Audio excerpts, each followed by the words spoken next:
aqui comigo o doutor Cláudio Neves. Doutor, eu estou lhe deixando extremamente à vontade e nós aqui em off questionamos aqui sobre o tema que vamos abordar agora. Eu quero lhe deixar realmente extremamente à vontade. Alimentação, o que é que você acha? E longevidade? Seria um tema palpitante?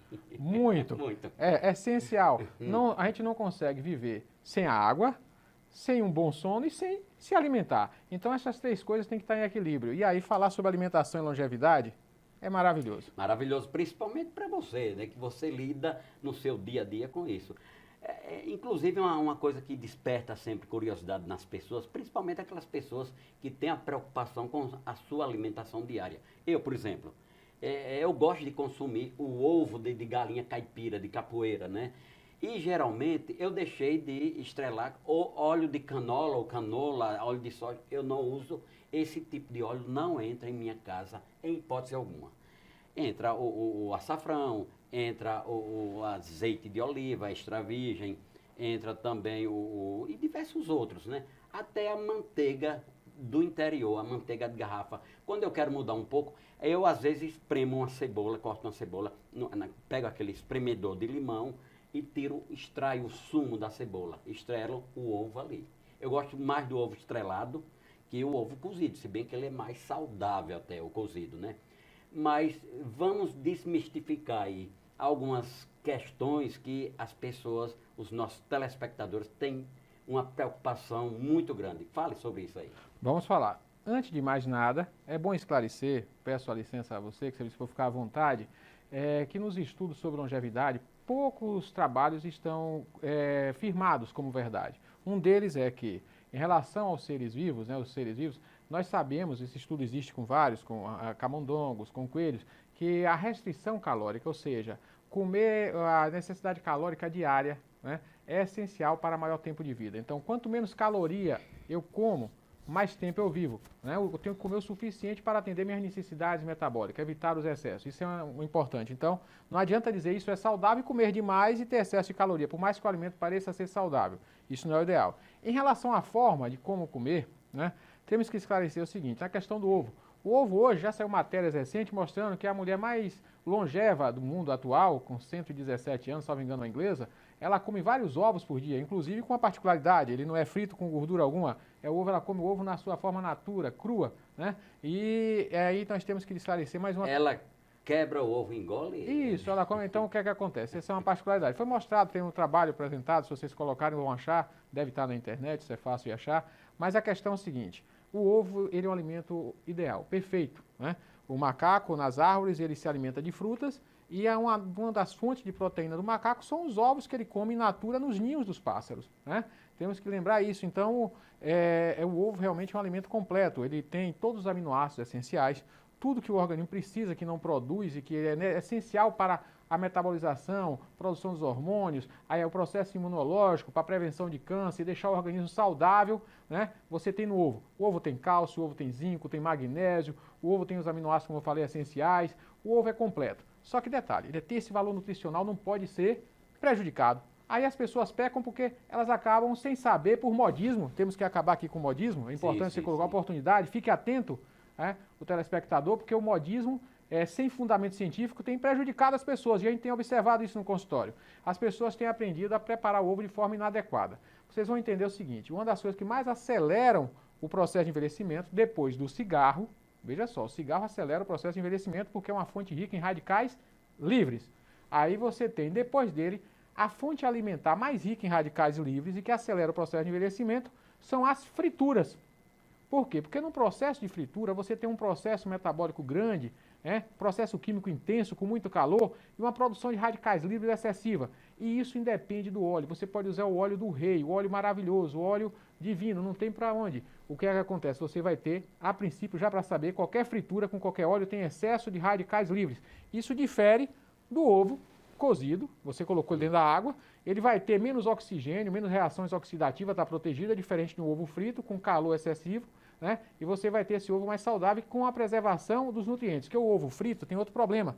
Por melhor que seja o óleo, a gente aqui tem que falar o famoso óleo de coco, um parêntese para você, Sim, sim. ele é saudável, Rodrigo.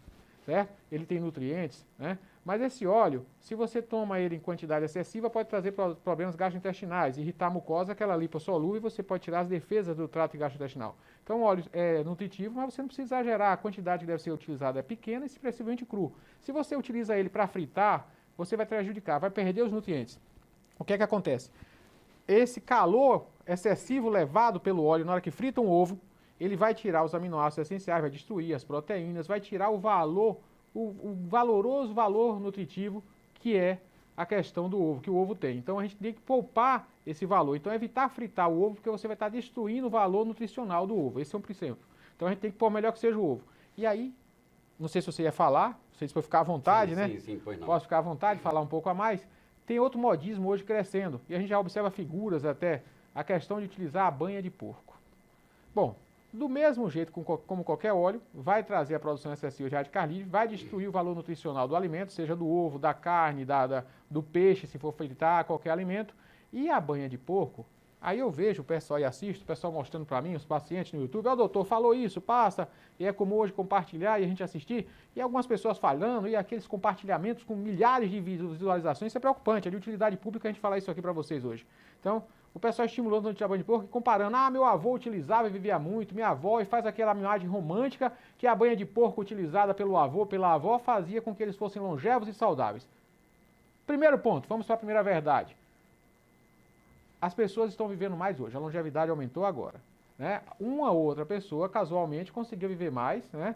Você tinha algumas pessoas que viviam mais no passado que faz aquela figura de longevidade. Mas, no geral, desculpe se interromper, né? Não, eu que ia fazer uma interrupção de forma esporádica, né? Claro que naquela ocasião, os meus avós, o meu avô materno, ele faleceu com 59 anos. Pronto. Né? Já minha avó durou um pouco mais, 87 anos. Né? Mas eu tenho percebido e reitero o que você colocou aí, que hoje as pessoas estão vivendo mais tempo. Com certeza. Não está aí, os números estão aí, os dados demográficos mostram isso, então não tem discussão sobre isso. Então as pessoas pegam, às vezes eu acho que são figuras, não sei se profissionais de saúde ou leigos, fazem um vídeo bem feito, têm uma boa facilidade de comunicação e fazem aquele romantismo, dizendo o quê? A banha de porco fazia com que meus avós viviam mais. E aí cria aquela imagem romântica e as pessoas saem consumindo. Detalhe, naquele tempo não se vivia mais, a primeira verdade. Segundo detalhe, a banha de porco daquela época não é a banha de porco hoje. Esse é o segredo da conversa de hoje. O porco daquele tempo era um porco criado num ambiente familiar, muitas vezes, não era feito em grandes produções como hoje, não recebia a carga hormonal que recebe hoje. Preste atenção nisso que é importante. É importantíssimo. Isso é importantíssimo que eu vou falar agora. Sabe onde é que fica acumulado o excesso de hormônio que os porcos recebem para crescerem rápidos e rapidamente engordarem? Justamente no tecido adiposo, na gordura, na banha do porco. Então, se a pessoa vai consumir banha de porco hoje, ela está possivelmente, principalmente num país como o nosso, que não fiscaliza o excesso de utilização de hormônios nos animais em cativeiro em grandes produções, essa pessoa está utilizando uma banha que é diferente da que o avô utilizava. Como é diferente aquela questão também da farinha de trigo daquela ocasião. Muito diferente da farinha de trigo de hoje. Exatamente. Né? O leite de gado, diferente, o antigo, bem mais saudável que o de hoje. E a questão também do frango. Você citou aí o porco, né, o suíno e o frango. Pronto, você falou, colocou bem. Aí vou aproveitar, deixa. Essa informação serve para todas as carnes, inclusive alguns peixes. As pessoas estão criando em cativeiro e colocando excesso de hormônio. Então nós temos que estar preocupados com isso. E aí detalhe, outra questão para a gordura animal do dia de hoje. Se a pessoa tem certeza, tem uma criação de um animal, não dá hormônio, não dá uma ração com hormônio, tudo bem. Outra questão é pesticida. As rações animais são de origem vegetal, de grandes produções, que recebem pesticida. Gente, vocês sabem onde é que se acumula o excesso de pesticida no corpo do animal? Do porco, do frango, do gado? No tecido adiposo, na gordura. Então a banha de porco está rica em hormônio e rica em pesticida. E aí, gente, está cheio de vídeo mandando você utilizar banha de porco no dia de hoje. Grande mentira. Não avaliaram a situação, não têm conhecimento da questão dos detalhes de produção e estão fazendo um romantismo apenas para ganhar visualizações. Tem que estar atento às verdades, as pessoas têm que aprender, orientar realmente a sua família, buscar orientações com profissionais de saúde realmente com referência, para que não caiam nessas armadilhas do dia a dia do modismo que se propaga como uma verdade em massa em nosso meio brasileiro de mídia atual.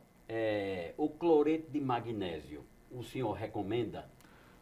O magnésio ele é essencial. ele é um mineral que o organismo precisa em vários dos seus processos metabólicos. Ele é muito bom para o cérebro, melhora a qualidade do sono, para o esqueleto, para a osteoporose. As pessoas às vezes ficam usando só cálcio e vitamina D, esquece que necessita também do magnésio, do fósforo, do zinco para o esqueleto. Então o magnésio é essencial. Só que a forma melhor que eu recomendo utilizar não é o cloreto. O cloreto tem o cloro e a absorção não é tão boa. E tem que lembrar que o cloro talvez não seja tão saudável e possa trazer irritações, processos que não sejam agradáveis. Então, nem tão pouco, nem tão caro. Você tem várias outras modalidades de magnésio. Então, o ideal seria usar o magnésio quelato. Ele não é tão caro. Ou de malato. O de malato já aumenta o preço um pouco. Então, Sim. o quelato atende bem. Eu tenho alguns trabalhos feitos na questão de diminuição de alumínio utilizando o magnésio quelato e ele é o suficiente. Tenho vários pacientes para testemunhar que diminuíram o excesso de alumínio na corrente sanguínea utilizando o magnésio quelato. Não precisou usar outro, nem precisou usar nem o tão barato, nem o tão caro. Então, o caminho do meio, o caminho da sabedoria, o magnésio quelato na dose adequada é suficiente para atender às necessidades do ser humano. Doutor, muito obrigado. É uma boa explanação, uma ótima explanação. Tenho certeza absoluta que os nossos telespectadores, como disse no início, eles ficaram atentos do começo ao fim. Mas nós nos veremos outras vezes aqui em nosso programa Entre Amigos. Um abraço e até lá.